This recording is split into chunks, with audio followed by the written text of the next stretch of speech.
The best way to pass RCM Level 8 Music Theory Exam Part 1. In the previous video, we have introduced all the basic concepts about sheet music and music theory. In this video, we will go through some of the important concepts that can help you pass the RCM Level 8 Music Theory Exam with ease. RCM, or Royal Conservatory of Music, is one of the largest and most respected music education institutions in the world. From here, you can learn all musical instruments and everything about music. RCM Level 8 is a benchmark for learning a music instrument. However, you need to pass the Level 8 Music Theory exam at first. Here we will introduce all the best tricks and techniques to help you pass the exam. Firstly, let's review some important concepts and introduce some related new concepts. The grandstaff combines the treble staff and the bass staff. Here is an illustration about how notes are mapped to a keyboard. You already know what is step.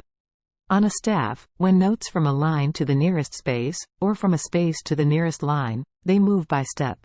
Here are some new concepts. A half step is the smallest distance between two notes. Half steps are also called semitones. A whole step is made up of two half steps. An accidental is a symbol that raises or lowers the pitch of a note. An accidental is placed directly in front of the note to which it applies and remains in effect until the end of the measure. There are three types of accidentals. A sharp sign raises the pitch of a note by one half step. A flat sign lowers the pitch of a note by one half step. And a natural sign cancels a sharp or flat. When a natural is placed in front of a note that was previously sharp, it lowers that note. When a natural is placed in front of a note that was previously flat, it raises that note. A half step may be written using the same letter names, which is called a chromatic half step. A half step may also be written using a different letter name, which is called a diatonic half step. They are basically the same note, same pitch, and same sound, just written differently. Pitches with different names that sound the same are called enharmonic equivalents. Here is an example. You already know the concepts about notes and rests. Now let's have an overall view of all the notes and rests. One additional flag cuts the time value of the note in half. Here are some dotted notes. The dot is always placed to the right of the note head. When you see a dotted note, that note is increased by one half the length of its original value. You already know about the concept of time signatures. Here are some common time signatures. Usually, the first beat in each measure is emphasized, or called a strong beat. Here is a new concept, anacrusis. You may already noticed that not all music begins on the first beat of the measure. In the conducting patterns, the first beat of each measure involves a strong downward gesture, and is referred to as the downbeat. The last beat of each measure requires an upward gesture, and is referred to as the upbeat. A note or series of notes written before the downbeat are referred to as an anacrusis, or upbeat, or pickup. When a composer begins a piece with an anacrusis, the combined value of the anacrusis and the final measure are usually equal to one complete measure. Here is an example. There are 4 beats in a measure. The anacrusis is 1 beat while the final measure is 3 beats. We have just reviewed all the concepts introduced in the previous video. Now let's work on the most important concepts and techniques for RCM Level 8 Music Theory exam. The first important concept is key signatures. A key signature is a set of sharp, flat, or rarely, natural symbols placed on the staff at the beginning of a section of music. Key signatures indicate what major or minor scale a music piece uses. A scale always starts from its key signature. A music piece is significantly affected by its key signature.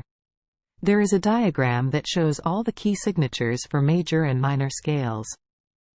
You need to memorize all the key signatures, so that you can analyze a music piece. However, it looks daunting. Let's explain how to best memorize all those key signatures. Let's work on major key signatures first.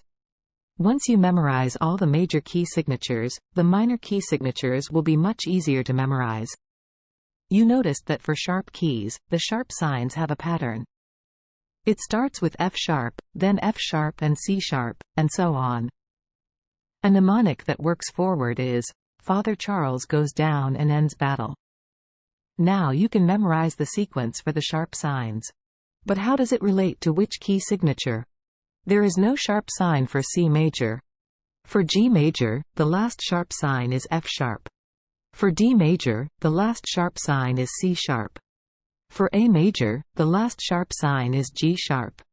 It's always one key below.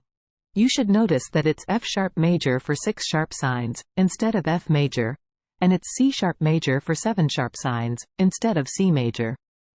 F and C are always special. This is what you only need to memorize. Now, if you want to identify which major scale, you just find the last sharp sign, and go up one key. If you want to mark the sharp signs for a major scale, you just say Father Charles goes down and ends battle, and stop at one key below. Now let's work on flat keys. Similar to sharp keys, the flat signs also have a pattern.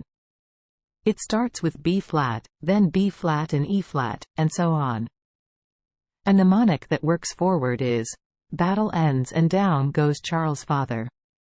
Now you can memorize the sequence for the flat signs. But how does it relate to which key signature? There is no sharp sign for C major.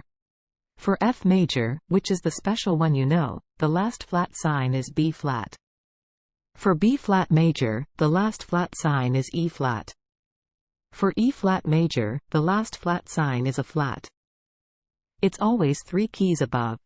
You should notice that it's F major for 1 flat sign, instead of F flat major.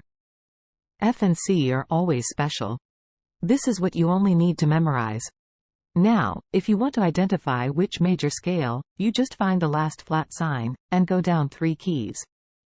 If you want to mark the flat signs for a major scale, you just say battle ends and down goes Charles' father, and stop at 3 keys above. You need to do lots of practice to use those strategies fluently. However, it can save you months or years from struggling to memorize all those key signatures. Now, let's move to minor keys. Minor keys are always 3/2 steps below the major keys. You can easily find the minors by using a keyboard. For example, for F major, you move back 3/2 steps from the key F on the keyboard. It's the key D, so the minor is D minor. Similarly, for G flat major, find the key G flat, move back 3/2 steps on the keyboard. It's the key E flat, so the minor is E flat minor.